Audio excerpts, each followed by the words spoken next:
सिर्फ 20 रुपए में मिलने वाली इस रेड बॉटल को एक मजदूर पीता है अपनी थकान मिटाने के लिए, तो वहीं एक कॉलेज स्टूडेंट नींद भगाने के लिए। कुछ लोग इसे गरीबों का रेड बुल कहते हैं, तो कोई छपरियों की ड्रिंक। जी हाँ, बात हो रही है स्टिंग एनर्जी ड्रिंक की, जो आज इंडियन मार्केट की किंग बन चुकी है। इसने तो रेड बुल जैसे प्रीमियम ब्रांड का भी ऑलमोस्ट खात्मा कर दिया है। लेकिन इतनी बदनाम होने के बाद भी स्टिंग इतना बड़ा नाम कैसे बना? ये ड्रिंक इतनी सस्ती क्यों है और क्या वाकई ये सेहत के लिए नुकसानदायक है? सब कुछ हम डिटेल में जानेंगे आज के इस वीडियो में। दोस्तों, भारत में एनर्जी ड्रिंक का सफर काफी ज्यादा इंटरेस्टिंग रहा है। सबसे पहले 2001 में कोका कोला ने शॉक नाम से एक एनर्जी ड्रिंक लॉन्च की और 2008 में पेप्सिको ने सोबे के साथ अपनी किस्मत आजमाई। लेकिन दोनों ही अटेम्प्ट्स बुरी तरह से फेल रहे और कुछ ही टाइम में ये ड्रिंक्स मार्केट से गायब हो गईं। लेकिन फिर आया साल 2009 और यहीं से गेम पूरी तरह से बदल गया। इंडियन मार्केट में एंट्री करता है Australian brand red bull. 250 ml का एक चमकदार कैन, करीब 100 रुपए की कीमत और ब्रांडिंग ऐसी जो सीधे कॉलेज जाने वाले यंगस्टर्स और जिम फ्रीक्स को टारगेट करती थी। रेड बुल ने अपने आप को शुरुआत से ही एक कूल ड्रिंक के रूप में प्रेजेंट किया और कुछ ही सालों में इसका मार्केट शेयर 60% से भी ज्यादा हो गया।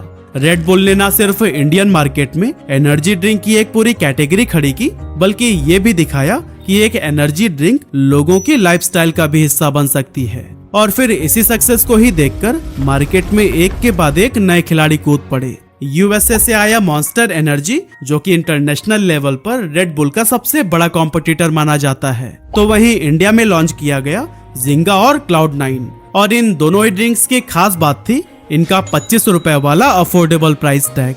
और हाँ, कोका कोला भी कहाँ पीछे रहने वाला था। इसने अपना पुराना प्लान फिर से एक्टिवेट किया और लॉन्च किया बर्न नाम का एक एनर्जी ड्रिंक।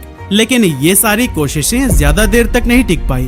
कुछ ब्रांड छोटे कस्टमर सेगमेंट में सिमट कर रह गए, तो कुछ बिना कोई शोर शराबे के गायब से हो गए। और इस तरह से 2015 तक इंडियन एनर्जी ड्रिंक मार्केट का असली किंग सिर्फ एक ही था, रेड बुल।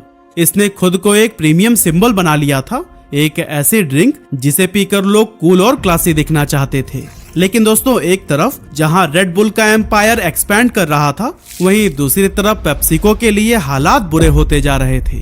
2008 में सोबे के फेलियर ने पेप्सी के कॉन्फिडेंस को काफी तगड़ा झटका दिया था और उसके बाद से ही वो बस एक परफेक्ट कमबैक अपॉर्चुनिटी की तलाश में था। 2013 से 2016 के बीच पेप्सी, ट्रॉपिकाना और उसके दूसरे कई सारे कोर ब्रांड्स का मार्केट शेयर गिरने लगा था, जिससे इंडिया में पेप्सिको को लगातार लॉसेस फेस करने पड़े। और अब पेप्सिको चाहिए था एक ऐसा दाव जो न सिर्फ उसके पुराने नुकसान की भरपाई कर सके, बल्कि मार्केट में उसकी एक नई पहचान भी बना दे। लेकिन दोस्तों, पेप्सिको अभी अपने गिरते हुए ब्रांड्स और भारी लॉसेस से उबरने की प्लानिंग में लगा ही था, तभी इंडियन रेगुलेटरी एजेंसीज ने एक ऐसा कदम उठा लिया जिसने पूरे एनर्जी ड्रिंक मार्केट को हिलाकर रख दिया। असल में FSSAI यानी food safety and standards authority of India ने दिसंबर 2016 में एक नया रूल इंट्रोड्यूस किया। अब किसी भी एनर्जी ड्रिंक में कैफीन की लिमिट 300 mg पर लीटर से ज्यादा नहीं हो सकती। और फिर इसके बाद 1 जुलाई 2017 को एक और सख्त रूल लागू हुआ कि अब हर बोतल या कैन पर यह क्लियरली लिखना पड़ेगा कि 500 ml से ज्यादा कंजप्शन हेल्थ के लिए हार्मफुल है। इन सख्त नियमों के चलते कुछ एनर्जी ड्रिंक जिनमें हानिकारक इंग्रेडिएंट्स इस्तेमाल किए जा रहे थे, उन पर बैन लग गया और भारत की एनर्जी ड्रिंक मार्केट में एक खाली स्पेस बन गया। पेप्सिको ने भी ये मौका देखा और ये डिसाइड किया कि वो इसी गैप को ही फिल करेंगे। यही सोचकर 2017 में उन्होंने स्टिंग नाम की एक एनर्जी ड्रिंक इंडियन मार्केट में लॉन्च कर दी। इंटरेस्टिंग बात ये थी कि स्टिंग पेप्सिको का अपना ब्रांड नहीं था। असल में इस एनर्जी ड्रिंक की शुरुआत रॉकस्टार नाम की एक अमेरिकन कंपनी ने की थी। रॉकस्टार ने स्टिंग को पहले टेस्ट किया था साउथ ईस्ट एशिया के 2 देशों में, फिलीपींस और वियतनाम, क्योंकि वहां की मार्केट में वैल्यू फॉर मनी प्रोडक्ट्स की बहुत डिमांड थी और इसीलिए उन देशों में स्टिंग काफी सफल भी रही। पेप्सिको ने देखा कि इंडियन मार्केट भी फिलीपींस और वियतनाम से काफी मिलती जुलती है, इसीलिए उन्होंने वही स्ट्रैटेजी अपनाते हुए स्टिंग को खरीद लिया और उसे इंडिया में लेकर आए। इंडिया में स्टिंग का लॉन्च सीधा सीधा एक ही टारगेट के साथ किया गया था और वो था रेड बुल के मार्केट शेयर को हथियाना। इसीलिए जब स्टिंग लॉन्च हुई तो फिर वो आई रेड बुल जैसे ही 250 ml की कैन में, लेकिन प्राइस था एग्जैक्टली आधा, यानी सिर्फ 50 रुपए। शुरुआत में पेप्सिको स्टिंग को एक प्योर एनर्जी ड्रिंक की जगह नॉर्मल सॉफ्ट ड्रिंक की तरह पोजीशन करना चाहता था। मतलब एक ऐसी ड्रिंक जो रेड बुल की तरह हाई स्टेटस का सिंबल ना रहे, बल्कि आम आदमी भी बिना सोचे समझे उसे कंज्यूम कर सके। लेकिन शुरुआती कुछ साल स्टिंग के लिए आसान नहीं थे, क्योंकि उस टाइम इंडिया में एनर्जी ड्रिंक एक निश प्रोडक्ट की तरह देखा जाता था। मतलब एक ऐसी ड्रिंक जो कि कभी कभी लोग शौक के तौर पर कंज्यूम करते थे। ऊपर से पेप्सिको ने इस ड्रिंक को लॉन्च करते टाइम कोई बड़ा सेलिब्रिटी कैंपेन या फिर हाई बजट टीवी एड्स भी नहीं चलाया था, बल्कि वो सिर्फ अपने मजबूत डिस्ट्रीब्यूशन नेटवर्क के दम पर बिना ज्यादा शोर शराबे के ही स्टिंग को मार्केट में लेकर आए थे। इसीलिए शुरुआत के लगभग 2 साल स्टिंग के लिए कुछ खास नहीं रहे, मगर फिर धीरे धीरे इसने अपनी जगह बनानी शुरू की, खासकर उन शहरों और कस्बों में जहां रेड बुल जैसे ड्रिंक्स की रीच कम थी। लेकिन असली गेम तब चेंज हुआ जब 2020 में पेप्सिको ने स्टिंग को एक नए अंदाज में लॉन्च किया। 250 ml की पेट बॉटल और कीमत सिर्फ 20 रुपए। अब दोस्तों ये प्राइसिंग कोई छोटी बात नहीं थी, बल्कि ये वो फैसला था जिसने पूरी एनर्जी ड्रिंक इंडस्ट्री को हिला कर रख दिया था।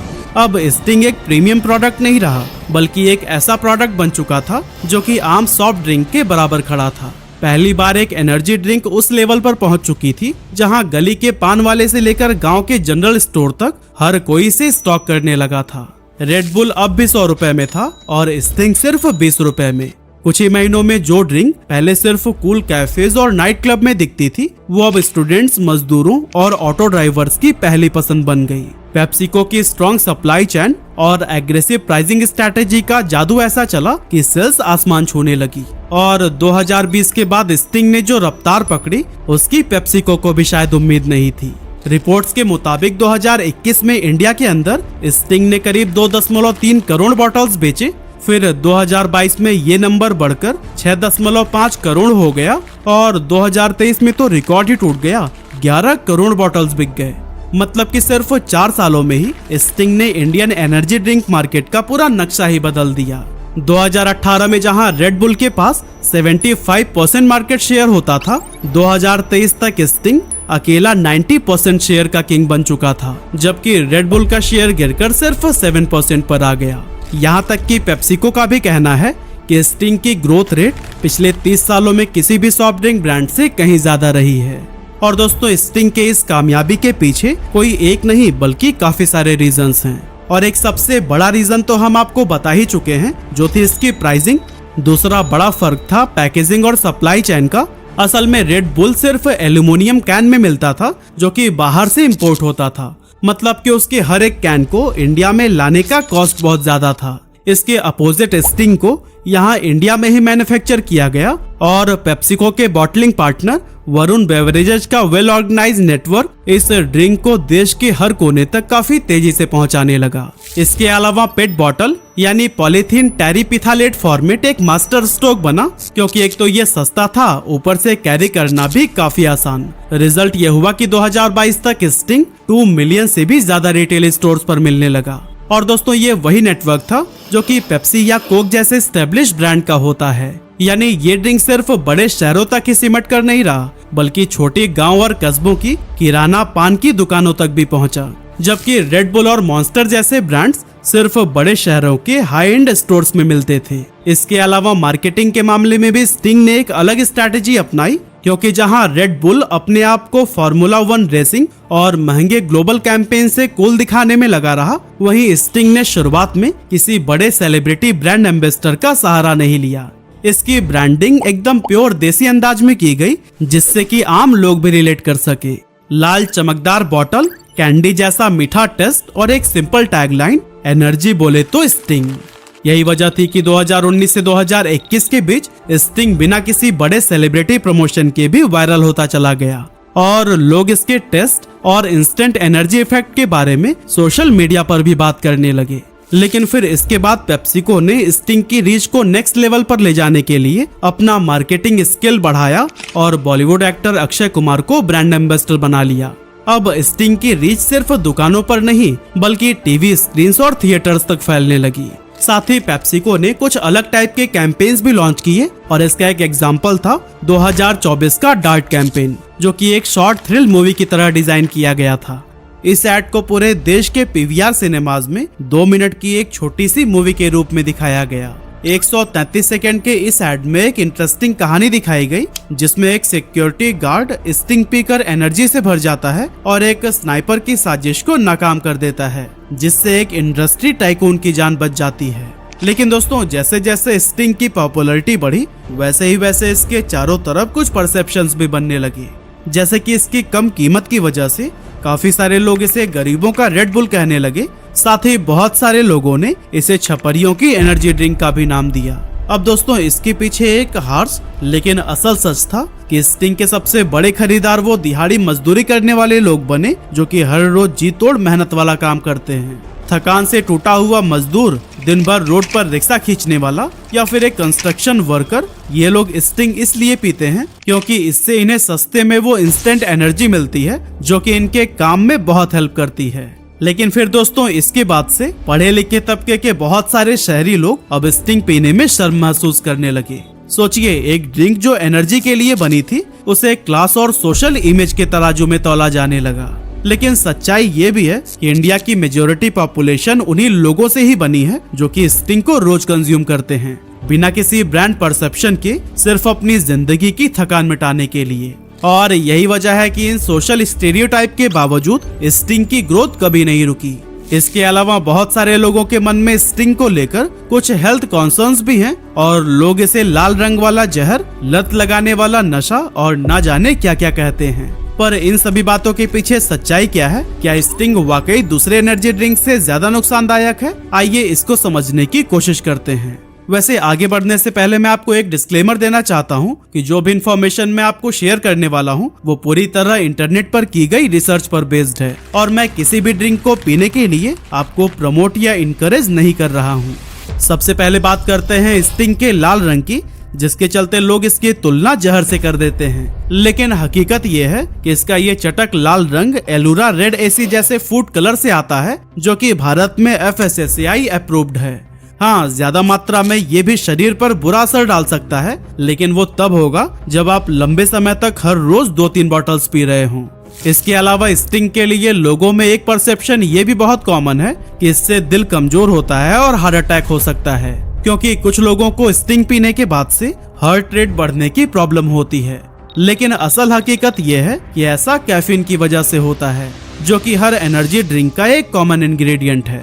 मतलब कैफीन सिर्फ स्टिंग में नहीं, बल्कि बाजार में मिलने वाली हर एनर्जी ड्रिंक में होता है। और इससे हार्ट रेट भी सबका नहीं बढ़ता, बल्कि सिर्फ उन लोगों का बढ़ता है जो पहले से हार्ट पेशेंट हैं या फिर जिन्हें एंजाइटी की दिक्कत है।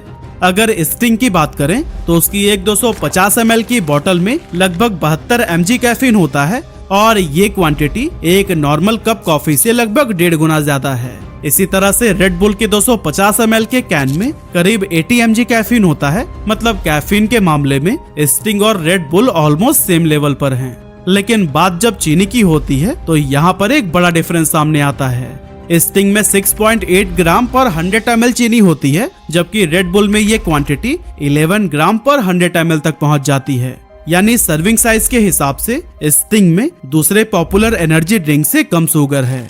और रही बात लत लगने की, तो ऐसा शुगर और कैफीन के मिक्सचर की वजह से होता है। असल में स्टिंग पीने के बाद लोगों को शॉर्ट टर्म के लिए एनर्जी का एक बूस्ट मिलता है, जिससे उन्हें एक गुड फीलिंग आती है और इसी फीलिंग को ही बार बार महसूस करने के लिए लोग इसे रेगुलरली पीने लगते हैं। और दोस्तों, अगर स्टिंग या फिर किसी भी एनर्जी ड्रिंक का ओवर कंजप्शन किया जाए तो इसके बहुत सारे साइड इफेक्ट्स भी सामने आ सकते हैं, जैसे नींद उड़ जाना, हार्ट रेट का अचानक बढ़ जाना या फिर ब्लड प्रेशर का स्पाइक। और इसीलिए बच्चों और प्रेग्नेंट महिलाओं के लिए ये ड्रिंक साफ तौर पर मना किए गए हैं। लेकिन दोस्तों, अब सवाल उठता है कि आज के दौर पर स्टिंग खड़ा कहाँ है और इसका फ्यूचर क्या है।